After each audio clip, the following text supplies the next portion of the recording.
Hello, athletes and fans of bodybuilding. Terrick with the Mr. Olympia. Today, I'm bringing you guys the RP Strength guys. These guys know everything about health, fitness, and bodybuilding, and I've been a fan of both of them. So I decided to call them. I want to have a conversation with both of them.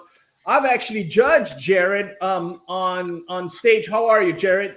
Doing well, man. Yeah, it's really cool to be on here with you, especially after getting judged a few times. Yes, absolutely. And also with us, Dr. Mike Israetel. Man, I love his YouTube channel. This guy is funny. He's intelligent. And I'm a huge fan of his. Mike, how are you? Terrick, thanks so much for having us on. I'm doing quite well. It's an honor. So usually I wait for the end to ask questions where you guys are going to lose followers. But Jared requested that we started with that. So right off the bat, guys, let's make some enemies. I want the top 3 of the Mr. Olympia. Jared, fire. I assume we're doing open. Yes, open. Yeah. I think Terrick put on a lot of muscle within a year, and it was very hard for him to get that conditioning he was used to. But it'll be less muscle this year since he is currently now officially an open guy after 2 years up there, 3 years. And I think he'll come in leaner, so he's going to look really good. But I'm still putting him in third. And I think Samson's going to get second. And I have to go with Nick for the win because I am currently helping Nick with his training. And, you know, me and Kyle are both kind of tag teaming that. It's a fun little collab. Nick's currently at 302 pounds. Heaviest he's been, leanest he's ever been at that weight. And it's going to be really exciting, man. He's made a lot of improvements. I'm excited as heck to see even just the New York show. So.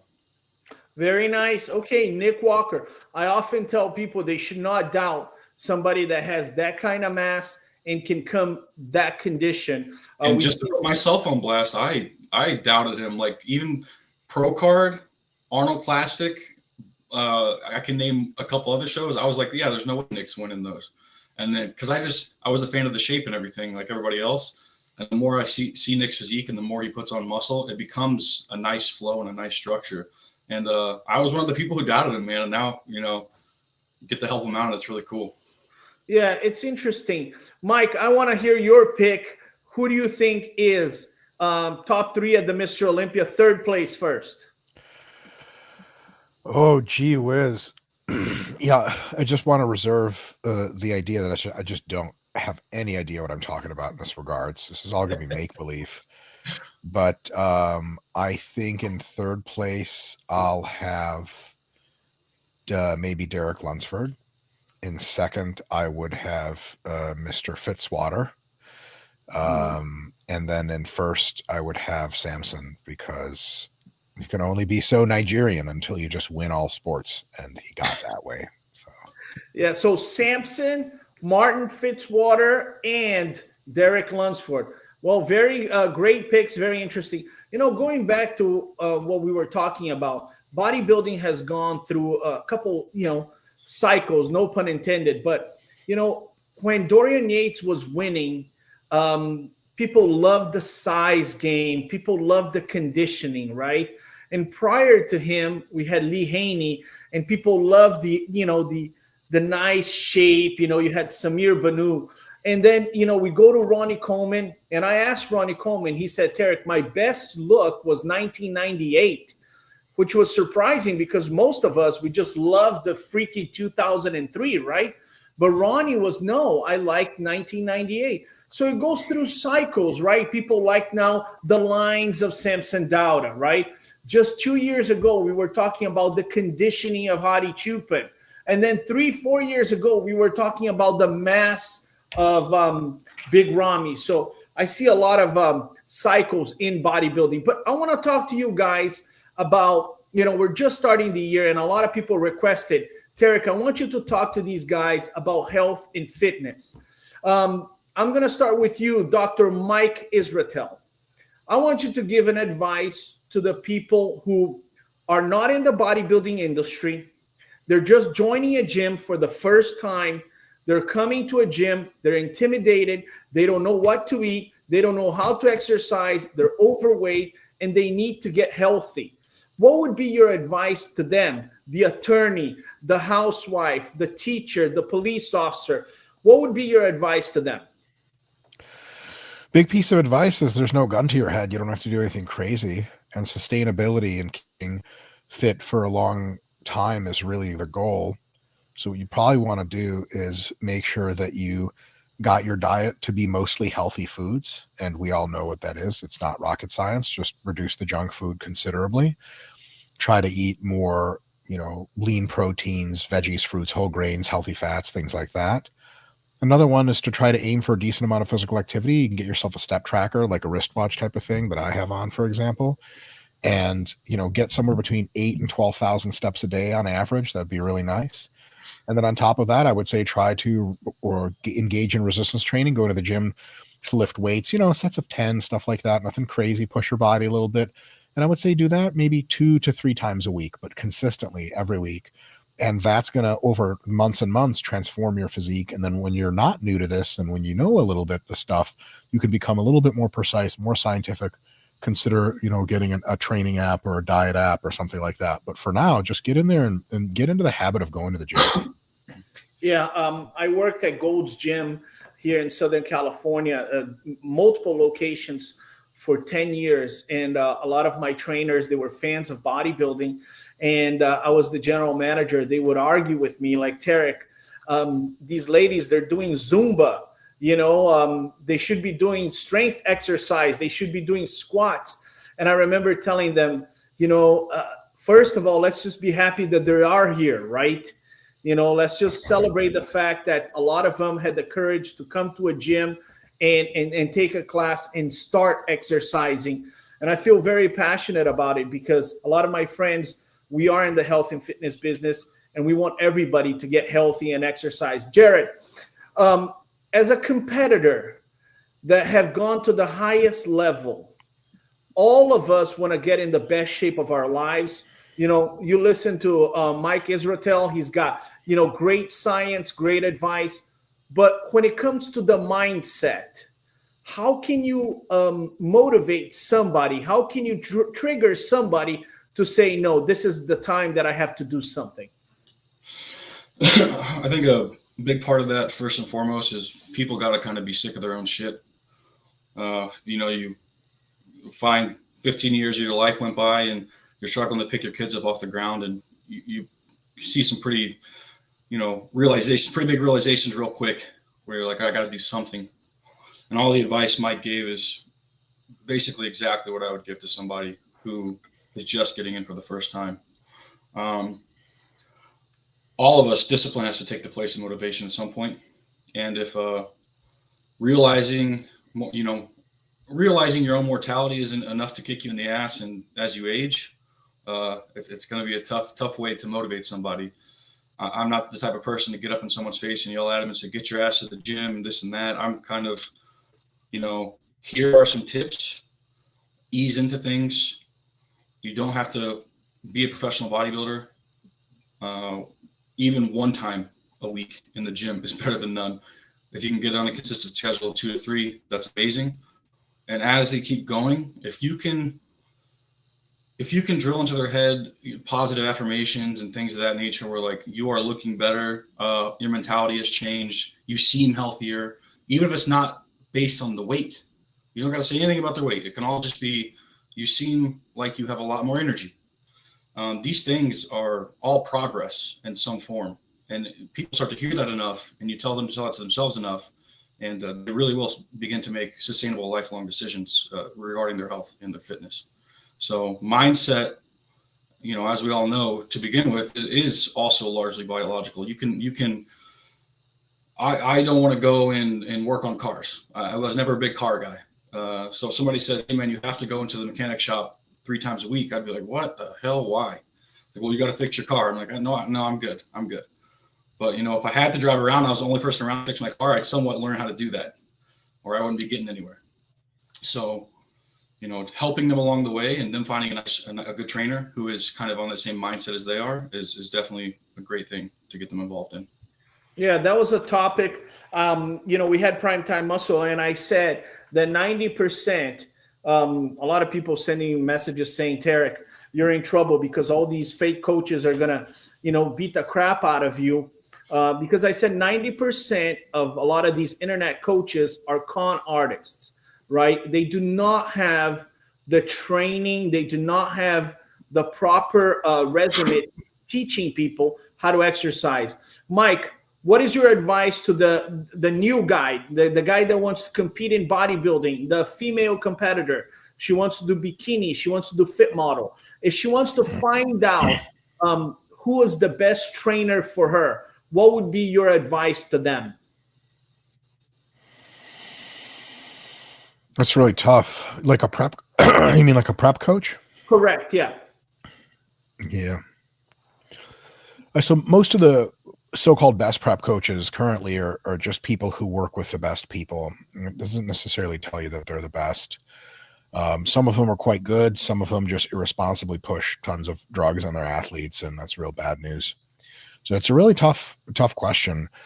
I would say it's a good idea to get a consult with a couple of the coaches that you seem to like their vibe and kind of see what they are, see what their plan for you would look like. And if there's someone who is vibing with you, they seem to answer all the questions pretty well. They seem to be logical. They talk about safety.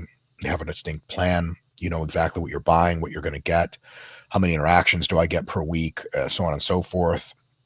They don't promise you results. Like, they don't promise you're going to win, because anyone who's going to promise you victory is lying to you, because they can't possibly promise that.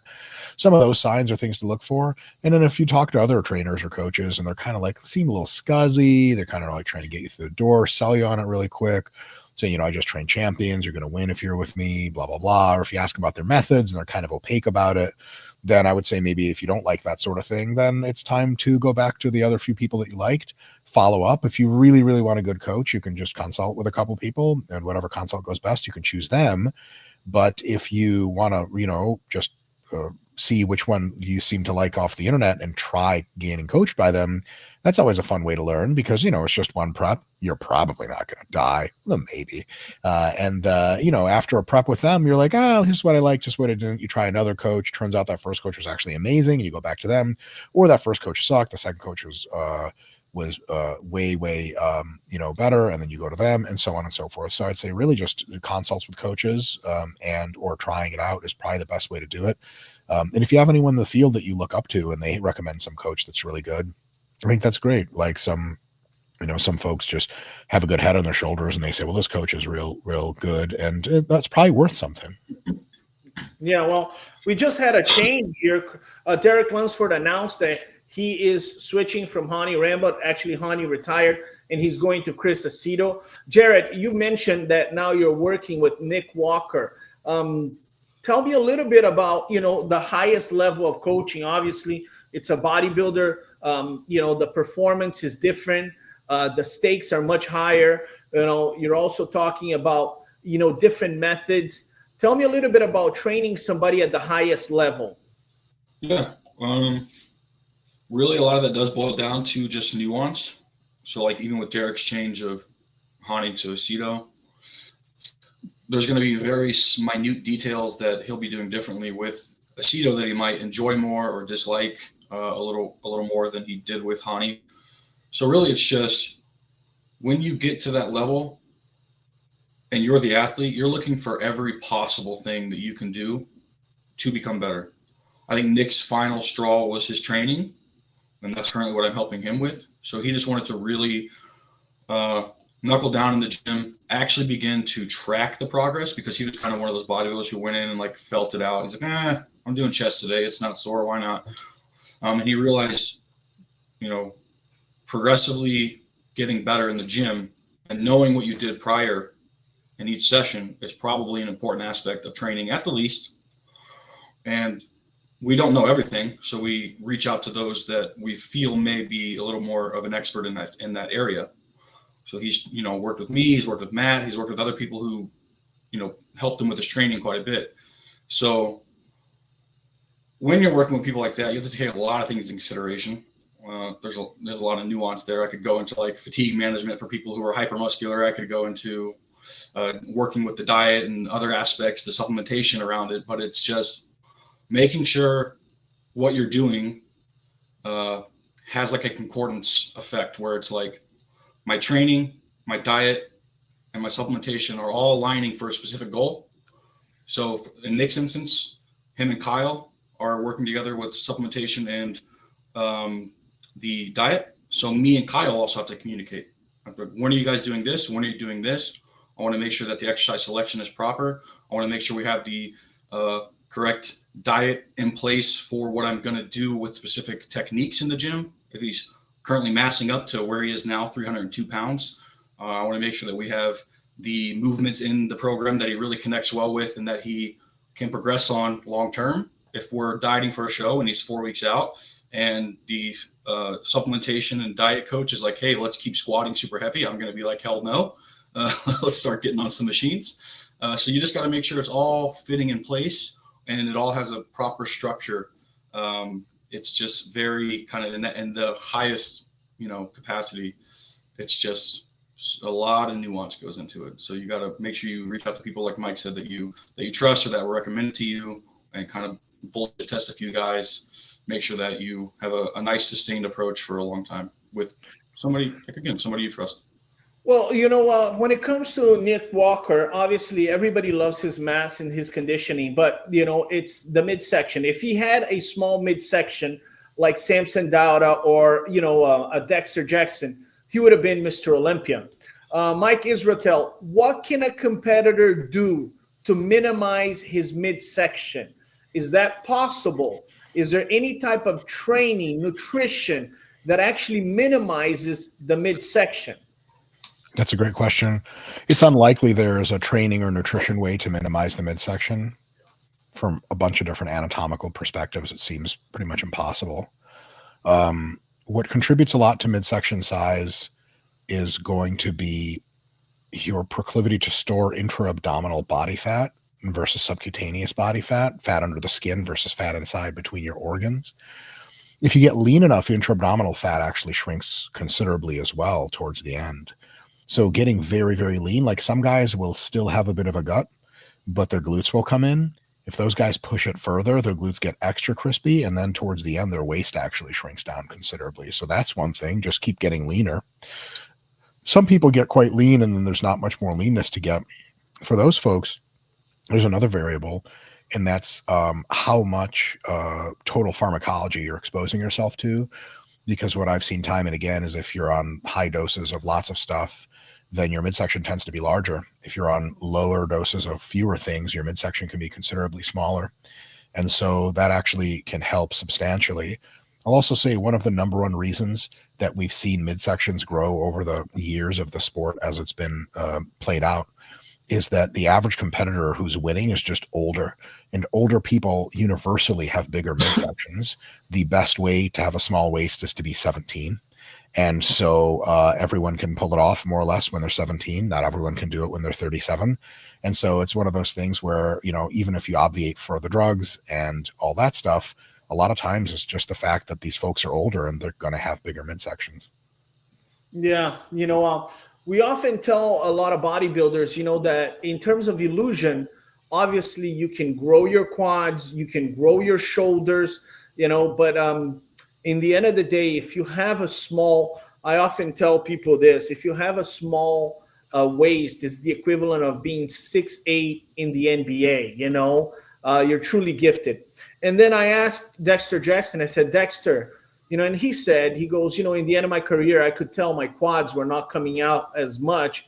But he said, Terrick, I never did compound movements. I felt like some of these exercises that some of these guys are doing right now are really expanding their midsection. If you could, both of you, if you guys could point out one exercise that, will eventually expand your waist due to the pressure in terms of stabilizing it. Directly training your obliques. Yeah, side bends with weight and stuff like that, where you hold a dumbbell and you bend over. It's like it would grow your obliques. But I don't know if there is a mechanism by which chronic high intra-abdominal pressure will expand your waist in any meaningful way. I don't think that's likely. There might be a situation where if you stretch your fascia enough by getting stuffed to the brim all the time, and then it goes out, but it also seems to recede quite well unless you stretch your skin or something. Yeah. So generally, I would say like there's not really any exercises you need to avoid. outside of directly training your obliques with targeted exercise, which is probably most people don't do anyway. But every now and again, you see people training their obliques because they think they're going to burn the extra fat off of them. What happens is it just makes them a little bigger and it makes them thicker on the sides. I had an opportunity to judge two brothers, Mike Safai and Arya Safai.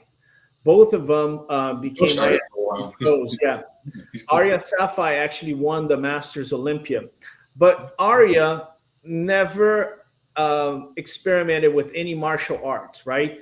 He was a bodybuilder. He made his name in men's physique. Mike Safai, like myself, did jiu-jitsu his whole life. And, Mike had a much thicker waist than Arya. And if you look at a lot of the jiu-jitsu fighters, and Mike, you're a jiu-jitsu fighter, correct? Mm-hmm. And you get to see guys without a shirt, Cyborg, one of my friends, Felipe Andrew, he's world champion, all of them without a shirt. They all have this thick waist, right? And, those guys never train their obliques or, due to their exercise, they're moving so much on their guard, right? They're on their guard and they're probably just switching so much. That's probably the exercise that they're doing that's expanding. So Mike had this thick waist and Arya Safai had this small waist. So I said to myself, I always said to people, jiu-jitsu might not be the best cardiovascular for you if you want to be a bodybuilder, because based on my experience, just visually looking at people, it tends to train the obliques. Israetel, do you agree with that statement? Do you think that that's something that we could look into it? Definitely something to look into. I'm not sure how much oblique training you receive and how measurably that would impact the hypertrophy of your core. It definitely is interesting. There's some potential there for sure. Yes. Now we are going into the Mr. Olympia in 2025. We just had the addition of the new category, fit model, and a lot of people were talking about the controversy. Is this lowering the bar in terms of bodybuilding? Jared, you're an IFBB pro. You've competed before.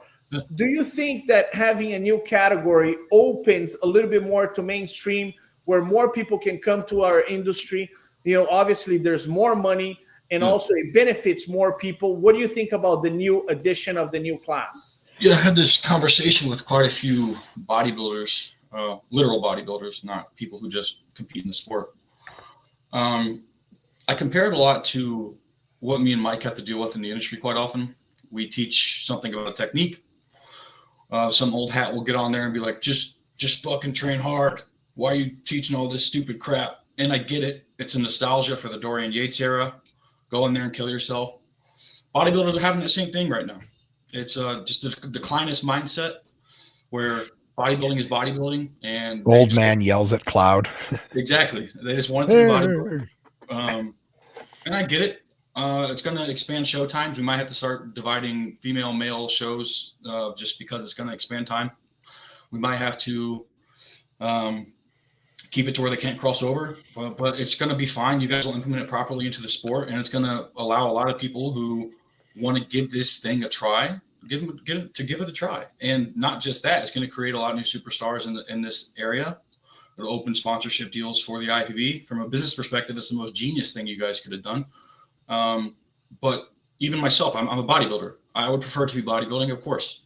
But I'm not going to say that you guys are making a bad business decision, because it's a good category to involve. Going back to the old bikini front pose and things like that is what it started as. Mm-hmm. I think that it's just fine, and anybody who's overly emotional about the current that category being added is probably just kind of like the same thing with me and Mike and teaching people. They're just kind of an old hat bodybuilder who wants it to be, well, it's just bodybuilding and now the entry's low, and well, is it though? It's all genetic, right? Some of these girls, some of these females do get pretty damn jacked when they start weight training. And there are categories for that, figure and women's physique. And some females have a harder time putting on muscle, but they train their asses off all the time. They're in the gym all the time, and they look more like the fit model. So yeah, of course. I mean, we're all training as hard as we can. We're doing what we can to get to the category we want, but sometimes our genetics keep us in a different category. I wanted to be in the open class at some point. I don't think I can handle it. I'm a classic pro. I'm going to stay in classic, even though my dream was open. So same thing with fit model to bikini to wellness to figure, whatever it is. There's a division for everybody now, and I think it's pretty damn cool. Mike Israetel, what's your opinion on the addition of all these classes? All of us started just with bodybuilding, but it seems like right now there's plenty of categories for different people, correct? Yeah, I completely disagree with Jared on this night. I know why he's saying what he's saying. He's ducking me, Terrick. I said I was going to turn pro and fit model, and I asked Jared, "You're trying to get me?" And he's like, "Nah, you're too good." And I was like, "Good, stay in your lane." But then he talks some smack. Now we got to put it on the stage. He doesn't want that class to exist for one reason only, because your boy's going to take his gold medal award off of him. And I'm going to pawn that bitch too. You feel me? I don't even need it, Jared. That's how little competition for me means compared to you. Sorry, all smack talk aside. There's just a spectrum of how people look, all the way from lean and kind of wiry to lean and ultra jacked. And that's the case for females as well, with a couple more nuances in there. And so for me, if the organization thinks that enough competitors are going to be able to show up for this class to make the competition meaningful and not detract from the overall, like not water down the sport, there's actually no way to answer that question outside of exploratory analysis than to just do it and then see how it works. And there could be a couple of ways in which it doesn't do so well. Like, let's say it's just not a lot of competitors. The people turning pro kind of look like not so great, and no one's coming to the actual pro shows. Then it's like, oh, we tried this for a year or two. It didn't work. No big deal. But it could be a banger and everyone could love it and a ton of people could sign up. And I'd say, like, the more people and the more different kind of looks we have competitions for, the better. And here's the thing. If fans think there's like one of these divisions is way harder than the other and the others are easier, they're going to be able to reveal that preference through tickets and through how much they watch stuff. So if it turns out that regular bikini is still unbelievably better, then the other division just won't get watched much. But if it turns out people like what they like and they like the art division, they could like it even better. So I just say let the people decide by getting the division going, opening it up to competitors, running it for a few years. If people love it, that's great. When we've heard all these things when Men's Physique came out at first, people were like, man, hit it, Jared, hit the bro voice, hit it. Literally every category. Man, this Men's Physique stuff and these board shorts just looking like you're going to a beach. That ain't hardcore. Yeah. Jared and I like to take the logic and regress it back, like reductio ad absurdum. So mine will be like, man, I love the division. It was only the Lee Haney division. There was one competition, Lee Haney, one competitor, Lee Haney, one Olympia, Lee Haney. Like, sir, you just sit down. Here's a coffee, relax. But there's a lot of that kind of vibes shit. And like, I get it. Is it weird if there's 100 different divisions and everyone's quote unquote champion? Yes. The thing is, if that's really the case, there's going to be such a dilution of talent that most of the people are going to want to go to the big ones anyway, to the big divisions where there's big money, big sponsorship, big everything. And then the company doesn't not make a profit on stuff, they just cut it. And then the market really reveals over time. And look, it turns out if lots of people want to see different shaped bodies winning different kind of championships, well, that's okay. There's plenty of time for everyone. It's like if you have a favorite roller coaster at the amusement park and they install another one, you don't have to go on that new roller coaster, but other people like it, and that's why it's going to be around. Yeah, I agree with both of you guys. And this is nothing against the hardcore old school bodybuilders. We love you guys, but it's a new time. Like Mike said, the demand will really tell us what will happen.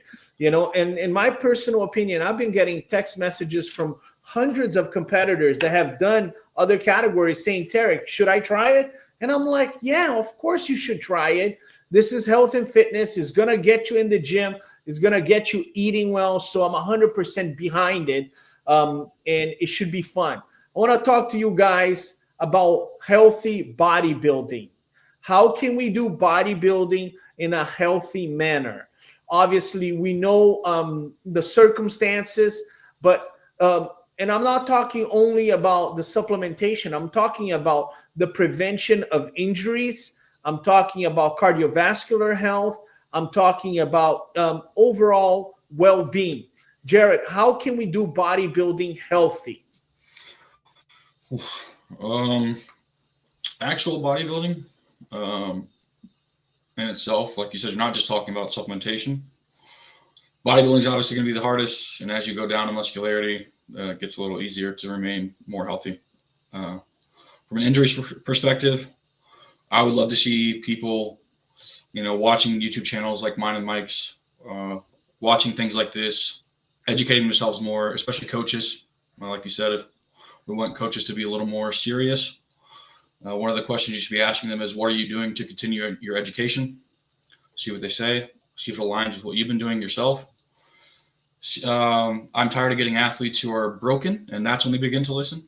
So if we could get coaches and other people out there who are like, hey, maybe you should train with a little more intent and not just go in there and destroy yourself. Because now I have a guy who has a torn pec. If he would have stopped doing that 5 years ago, he wouldn't have. So really educating yourself with what is out there. That's what everybody's been trying to do. Like whenever it was just the Arnold Encyclopedia, everybody was reading it. But now that we have YouTube channels, for some reason, there's a big, well, that's stupid. Really pay attention to what people who are putting this information out say and begin to try to implement it maybe, or just hire a coach who's beginning to implement it with his clients, and you will probably be a little healthier. From a cardiovascular perspective, I think that's good you brought that up. I think a lot of people are beginning to move into that step count area where they're like at least keeping their activity up, and it is being shown even just on a general population level that if you can get in 8 to 10K steps a day, all-cause mortality goes down by drastically, and that's probably the same instance with bodybuilding. And then just for those of you who are in bodybuilding, try not to be on the special sports subs all year round. It's just hire people, yeah. Hire people who are at least trying to educate themselves in that realm. We know it's a part of the sport, and just do your best. If somebody is telling you to do something that seems like it's excessive based on what you've seen in the past, it's okay. It probably is.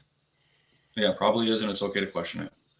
Well, Mike, I want to get to you, but a lot of times I speak to a lot of these bodybuilders, guys that are on Olympia stage, and even Dorian Yates made a comment. It's incredible. So like some of the people at the highest level, they're not taking this level of supplementation. So, a lot of times is the young, uneducated athlete that thinks that this is going to be a game changer, when a game changer is truly your nutrition, your training, and obviously you're going to need some type of supplementation. But some of the biggest bodybuilders I've met, they are scared of what some of these young kids are doing. Mike, what can we teach the young kids, the young competitor to be healthy, to live a long life? I know I see some of the bodybuilders right now. Dennis James looks incredible. Jay Cutler looks incredible. I hate to say this, but even Chris Cormier looks good, relatively speaking. But there's a lot of great bodybuilders that were huge, right? And they look healthy. Dennis Wolf. Talk to me about how can we teach the young bodybuilder to be healthy, to pursue a healthy lifestyle? Yeah, I mean, a lot of precautions don't really work for young people. So I like to put it in more concrete terms. If you super bulk, you're going to stretch out your skin and grow more fat cells, and it's going to give you watery skin during prep, and it's going to give you loose skin, and it's going to give you more fat cells, which means it's harder to get lean.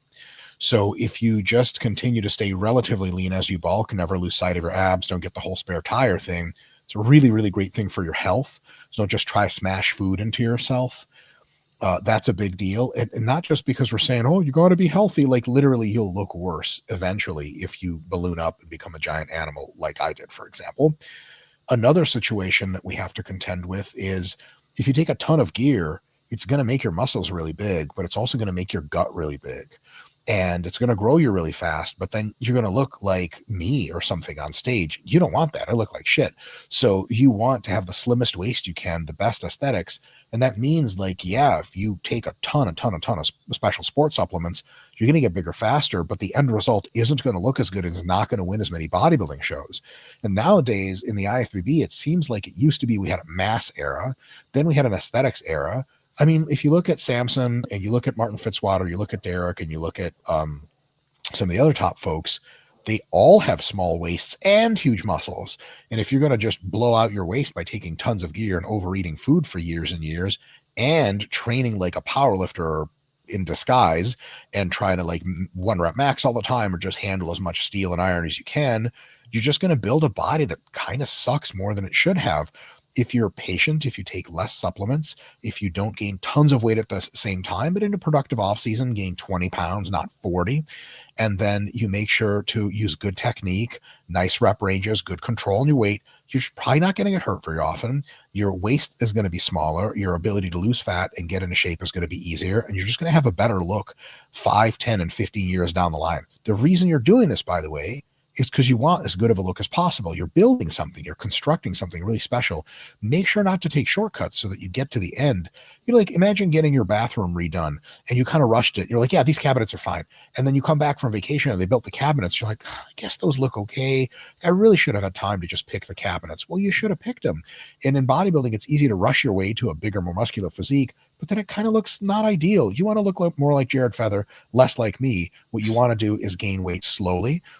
Use really good technique on your exercises. Don't rush the process with excessive supplements, because can you get there faster? Yes, but the there is different, and it's not a very pretty there. Very nice. Yeah, I like that. You know, gradual, educational.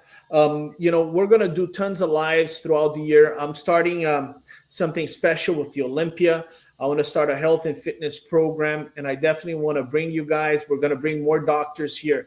But I want to get down to nutrition here. Jared, your favorite protein source. If you had to pick one protein source, what would it be? Oh man, just from like a taste perspective, it wouldn't be anything that anyone would assume is a bodybuilding meal. But when I'm in prep, the Ninja Creamy has come in clutch lately. The Ninja Creamy makes ice cream out of protein shakes. And it's pretty dang delicious at nighttime before you go to bed. Yeah. Very nice. Very nice. A protein shake. Mike Israetel, your favorite protein source? I like to choose the protein source based on vibes, because most animal proteins are actually super high quality. Yeah. And you ever see in real life in your neighborhood or at the zoo or on nature documentaries, you try to look into a turkey's eyes. Terrick, there's no soul in there. They're godless, demonic animals. And I want some of Satan's power in my blood. So I eat lean ground turkey as much as I can because I want the power of the turkey. And they're mean and they're evil and everything I like in this world. So more turkey for me. Cows are actually sweet animals. I don't want any of that nonsense. I want something that'll peck at me while I'm still alive. The turkey. I thought goats were the satanic ones. Very nice. Very nice. Oh, I'm a huge steak guy. I was born in Brazil. In Brazil, we eat a lot of steak. My favorite steak cut is top sirloin. And I've heard top sirloin is one of the cuts with less intra fat. Am I correct? Am I wrong? What do you guys think? Sirloin is usually one of the leanest cuts. Yeah. I have no idea, because my knowledge of steak is like pointing at the menu at the steak place we accidentally went to with friends and asking my wife to tell me what the things are. I'm just an awful steak connoisseur, and I usually just get chicken and pasta at a steakhouse. Terrick, to be completely honest, man, if you were like, hey, what's a sirloin? I'd be like, I've heard that name for things before. You don't eat steak? I mean, I not by choice usually. It's nice and you get a nice fillet. It's nice, but you know, after you pay $70 and the only thing you can say about it was nice. You know, like to me, like a Wendy's chicken sandwich is like 95 or 97% as amazing as the best steak, but it costs 50 times less or some shit. And you know what I'm saying? Your boy's got a budget, so I can't just be spending money on steaks left and right. How am I butler supposed to get paid? Well, I'm going to invite you both to come to my house. I'm Brazilian, and I make some of the best barbecue on planet Earth. And you guys are going to eat incredible steak at my house at no cost whatsoever. Terrick, let me tell you something about Mike, right? Mike eats steak well done. All right? That's how terrible he is as a human being. Look at Terrick's face. He's like, what kind of godless people do we have on this podcast? I'm really sorry. Hey, I've tried medium well, and it tastes okay. I've changed my perception about you. I was a huge fan of yours. Are you I disinviting envision me you- from your house? I envision you finishing your YouTube shooting and just eating a steak that just blood comes out on your chest. And now you're telling me you like a Wendy's chicken sandwich? I'm sorry. Oh my goodness. Don't put that demonic stuff on your grill. Don't do it for Mike. Oh goodness. I want to know your favorite source of carbohydrate. What is the carb that you guys like, that you guys recommend? For myself, I like to do a higher glycemic source of carbs after I train, which just means it's a little higher in sugar, has a little bit more of an insulin release. That's anywhere from froyo to really sugary kid cereal. Yeah, that's Very nice. Directly after I train, it's 0 to low fat, high glycemic carbohydrate, just to really help with the replenishment post-training. Mike? Yeah. So my go-to day-to-day source is white rice. Yeah. Because my wife is Asian and will simply yell things at me in Asian languages I don't understand. She looks quite upset. So rice it is, just for my own personal safety. But I do for contest prep, rice is really dope. But for bulking, man, pasta is my spirit food. And I mean, I can eat infinite amounts of pasta until I just hurt all over. And guess the only thing that makes me feel better? More pasta. So it's a terrible arrangement. I can't get enough of pasta, especially spaghetti with either a light marinara with meat sauce or a light Alfredo with some Parmesan cheese. Put some chicken and shrimp in that mug, a couple of things of broccoli. Oh, ma, don't fucking perfect. Hey, Jared, don't you wag your head at me. Don't you judge me. This Jared can't. He doesn't even know half what foods are. He doesn't. Jared, what's a kitchen? He can't find a kitchen. As we just learned from your steak. Actually, Terrick, ask him what. Yeah, I'll ask Jared. What's your favorite cooking device? The microwave. The microwave. Can you believe that answer? Are you serious? Of course. Oh my goodness. You guys have to come to my house. I love cooking. I cook really good food. I cook rack of lamb, steak. I can make really good pasta. I make halibut pesto. I make all kinds of stuff. I worked at a restaurant when I was young. So I would love to have you. We'll bring the Olympia TV crew here and we'll do a cookout at my house. Yeah, you should watch Mike eat unlimited pasta for one of the unlimited pasta. And then for dessert, we'll have a Wendy's chicken sandwich. Hey, now we're talking. Favorite source of fat. Obviously, I'm assuming you guys are going to pick something monounsaturated, polyunsaturated fat. What is your favorite source of fat, Jared? Crunchy peanut butter. Yep, it's my favorite. Always has been. It's not going anywhere. Just for clarity, Jared is a man of means and a man of science. He can afford natural peanut butter and he knows that it's better. But every time I'm at his house, this white trash, sorry, no offense, insert swear word here, just eats Jif and Skippy off the ground. Skippy natural now. He gets Skippy natural. My mistake. I'm corrected. He's a peanut butter connoisseur. You know, for me, you know who doesn't get enough love lately? White girls. And where are you going to meet a lot of white girls potentially to give love to? In the avocado oil aisle of Whole Foods. Them bitches left, right, and center. You can't throw a rock without hitting a white girl. And so if you're in there, you pick an avocado oils. You're like, hey, Becky, which one of these has like the best flavor profile? She's like, oh my God, this one's like cold pressed, blah, blah, blah. I don't know what they're saying, but they sure look nice saying it. So avocado oil. I'm an avocado oil man right now. I do like avocado. Now, Jared, you don't eat organic peanut butter. You get Skippies, whatever it is. Yeah, absolutely. If you want just to tie into the podcast, the naturalistic fallacy is complete bullshit. So yeah, organic's not actually better, it turns out. Yeah, it's not better at all. Yeah. Oh man. But it is more expensive. Yeah. Yes. I even lost my train of thought here because we all want to eat the I've always heard there's a huge difference between the organic peanut butter versus all the peanut butter with all the unnatural oils and stuff like that. So there's something to that. Back in the day, they used to put trans fats in it, which are partially hydrogenated vegetable oils. Those are actually very bad for your health. And they kind of taste weird too. They actually don't do that anymore almost at all in the United States, if not at all. So the natural ones, I like the natural nut butters because my favorite ingredient for nut butter is peanuts. Yeah. Like if you guys ever been to like Trader Joe's or Whole Foods or one of the white people stores, they actually sometimes have like fresh ground peanut butter where a machine just, you see the nuts and you just comes out ground. You actually can't beat that as far as taste and texture. It's like superior. The other peanut butters that are not That is natural at anymore, Trader Joe's? I think they have some of those machines, yeah, every now and again. Yeah, it's like a very special Trader Joe's, but like all the earthy stores, they have them. And it's really amazing. Now, many peanut butter companies will just have, like, if you turn your peanut butter container over in ingredients, if it just has peanuts and that's it, like, man, you're really winning. But some of them have peanuts. They have some other oils. Sometimes those are quite healthy oils, but they help with the texture, a little bit of preservation. Sometimes there's salt in there because some people like a little bit of salt kind of flavor to their peanut butter. And the salt, as long as you have a normal salt intake, your diet's fine. And as long as those other oils aren't like toxic, sometimes there's a little sugar in there, but a little bit of sugar is not going to hurt you. I think it's totally fine. I think one of the number one reasons nowadays, since trans fats are out of the equation, to try some natural nut butter that just has peanuts in it, see if that's your vibe. Because you could be like, oh, this is weird. Some people just don't like it. But for some people, me included, I love the natural stuff because it just tastes like just Gaia herself. You know, Mother Earth was like, hey, what you up to? You're like, I don't know. Who are you? She's like, hey, take this nut butter. Trust me, it's great. And then it's great. Yeah, no, I do like, I even like cashew butter. Oh, that's so good. Yeah, cashew butter, and I do like with the nuts in it. Now I want to talk to you guys about alcohol.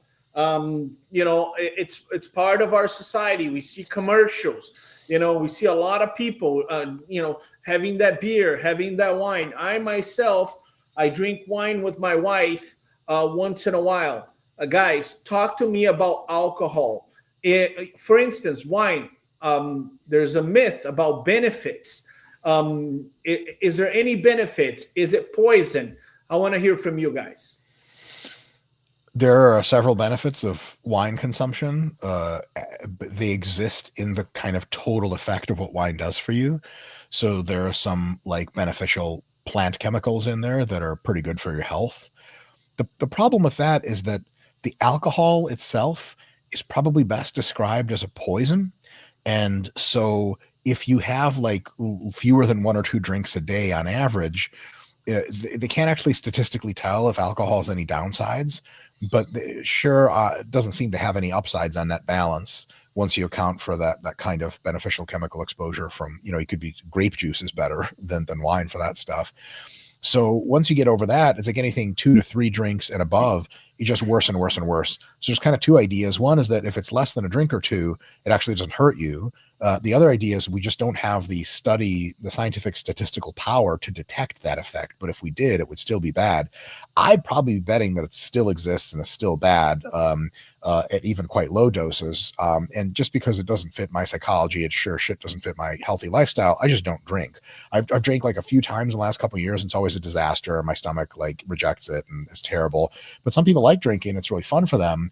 And for them, my advice is like as little as you can drink, the less the better is probably great. And if you're under any illusions that you can drink a lot and still be healthy, you're completely correct for now, but alcohol is doing tons of damage to you. It's a known carcinogen. It messes with almost every organ system of the body. It's just bad news. Does that mean you need to be perfect Patty and just never drink anything? Well, no, there's something to life called fun. I believe it was invented by the Irish people. And, you know, sometimes you got to have a lot of it, and alcohol is a great way to do that. So just kind of know that, you know, like if you're rushing and you need to go 75 on the freeway, just know like you're at a higher risk of instant death in a car accident. If you're okay with that, you know, pedal to the metal, my friend. So I think it's a lot about getting people aware. I think it's really stupid either way when we say like, oh, alcohol's great, or when we're like, no, alcohol's terrible and it's going to kill you. And then young people just don't listen to you when you say stuff like that because they see their friends drink and they seem fine. It adds up over time. And so if you can drink less alcohol or switch to other drugs or ways of having fun that are less deleterious, then that's probably a better idea. Jared, I have a different question for you. What is the most dangerous exercise machine or exercise in a gym that you've seen more people get injured? I think the most injurious one that people do from a bodybuilding perspective, because I could give you like an obnoxious movement that I can make up right now where somebody's one-legged squatting on a Bosu ball with the barbell on their back, and it's a tsunami bar, and there's just diseven weights, and I could make that up, and clearly that's the most dangerous exercise. But I think for bodybuilding perspective, the one that probably has caused the most injury is the deadlift, just the regular deadlift from the ground. It's not necessary for muscle growth. You don't need to deadlift. And there are variations around the deadlift that you could do, like straight leg deadlifts, which will completely reduce the load, and you're a little more conscious of your technique because you want that nice flat back when you're doing it. People, especially in the beginning stages of bodybuilding or training with weights, they just love the exercise because it's like, that's the heaviest one you can do. You pick up like 500 pounds off the floor for the first time. No matter how you did it, you feel like a badass. But it has definitely caused the most issues that I've seen from a perspective of people believing they have to do it for muscle growth. And especially during a contest prep, when you're dieted down, you're 4 weeks out of a show and you're trying to deadlift 800 pounds. Ronnie Coleman got away with it, but look at him now. I don't know if I would want to end up mostly crippled from trying that shit. Yeah, sometimes I think, obviously we love Ronnie. And, it was so surprising to me. It was at the LA Fit Expo last year, and I asked him, what was the greatest Ronnie Coleman physique? And he was categorically about 1998, his first physique. I think he loved the fact that his waist was small, that, he has an aesthetically pleasing physique. But if you talk to most people, they say, oh my God, 2003, he was freaky, he had muscle on top of muscle and this and that. But it was an interesting conversation. We're going to bring Ronnie Coleman to do a live with us soon. But before we finish, guys, I want each one of you guys to give a word to the young competitor, okay? You guys have tons of experience, tons of knowledge. If you look at you guys' resume is vast, and that's why I wanted to share with the Olympia TV crowd you guys' knowledge. But I want you guys to give one final word to the people, the young competitor that's just joining the NPC, wants to do their first show, is getting ready for 2025. Jared, what's your advice to them? My advice to them would be a similar approach to what I take anytime I consult with somebody who's going to be a client. And that is simply, if you're not at a stage in which you love the process, you love the journey, and you love the people that you're going on it with more than you love the end results, you're probably not ready. I think getting on stage is really cool. It's an awesome goal. It keeps me more organized in my life every time I'm in contest prep. My days are more structured. But it's all of those benefits rather than the outcome. I'll place 8th at a pro show and I'll get off the stage and I'm smiling bigger than the guy that got 2nd. But that's because I legitimately just love the process of seeing where I can take my physique, loving the training, loving every single day that I'm going into the gym and the people I get to surround myself with, likewise, like-minded people, and the networking you get to do, and just the relationships you form, the bonds you form. If you are so caught up in either the outcome goal or the fact that you're doing it for outside influence, like social media is huge now, really try to reassess that, at least during the prep each day. Have kind of a moment of reflection of what you enjoyed throughout the day, and don't get so damn caught up in, oh, I'm 12 weeks out. Now I'm 11 weeks out. Where'd that week go? Oh shit, I'm 4 weeks out. Where the hell did the last few weeks go? You're going to find yourself in a spot where you're having to reverse a lot of really negative psychological kind of just repeated things that you've been through. And that's a lot harder than just kind of learning to love the process right from the get-go. So I know that's like a nice little cliche trope, but it really is true. It reminds me something that Phil Heath said: enjoy the journey. If you don't enjoy the journey when the lights are not on you, then trust me, you're going to struggle, right? You're going to struggle. Dr. Mike Israetel, by the way, man, I love your YouTube episodes, man. I got to tell you, it was a few years back, my real estate agent, Cale Thomas, I'm going to give you a plug, Cale. He was here in my house and he mentioned Mike Israetel. And I said, oh, okay, I'll start watching him. And I started watching your stuff and I couldn't stop laughing. But at the same time, you have unmatched knowledge, right? So I want to commend you because You do health and fitness with humor, and I think you're the best at it. But going with that, what is your word to all the young competitors? What would be your word of advice? Thank you so much, Terrick. It's very, very kind of you. I certainly don't deserve it. Yes, Jared, we'll clear that up. I don't deserve it all. So very similar to Jared's, I would say that if you're a young competitor, it's going to be natural for you to do two things. One is get quite nervous for your competition. And two is put a lot into it, like in the sense of like put a lot of stock into the outcome. Like, oh, I want to take first. And like the number of people that care what you placed at any show ever, relative to where you end up placing at the peak of your career is precisely zero, or some crazy person who went and found all of your NPC News Online results for some reason. And so it doesn't matter really how you do at bodybuilding shows at all, until and unless you figure out the process that works for you. You bring your physique to its best, and then it is not your choice how you do at a bodybuilding show. That's actually just exclusively the judge's job. And so your job is to just create a craft, an amazing physique. And you don't have to be anxious about that, because it's an amazing process that you should be loving every minute of it. Think of yourself as a sculptor who's making a beautiful piece of art. And they call it bodybuilding competition, but in like jiu-jitsu competition, I have to actually grapple with someone. In lifting competition, I have to lift more than the other guy. We all do the same poses in bodybuilding. It's not even up to us who wins or not. So treat the bodybuilding show prep as a meticulous work of fine art, which is a beautiful thing and an awesome experience. Love the physique that you're in every week that it progresses. And then treat the competition not as a competition, but as a show. It's actually not called a bodybuilding competition. It's called a bodybuilding show. You're showing this gorgeous physique off to everyone in the crowd, and the comparisons are out of your hands anyway. So just go there and do your very best. And however or not this kind of happens, whatever placing you get, it doesn't matter what placing you get, because next time you just re-architect your physique, you improve it how you like. If you have an amazing physique, you're going to win lots of shows. The goal is an amazing physique, and that's something no one can take away from you, and it's never a competition. It's just you versus you. So have a ton of fun, try your very best, and then go to the show and just show off your body. And then whatever happens, you do better next time, or you're going to win a lot, and then do the same thing next time.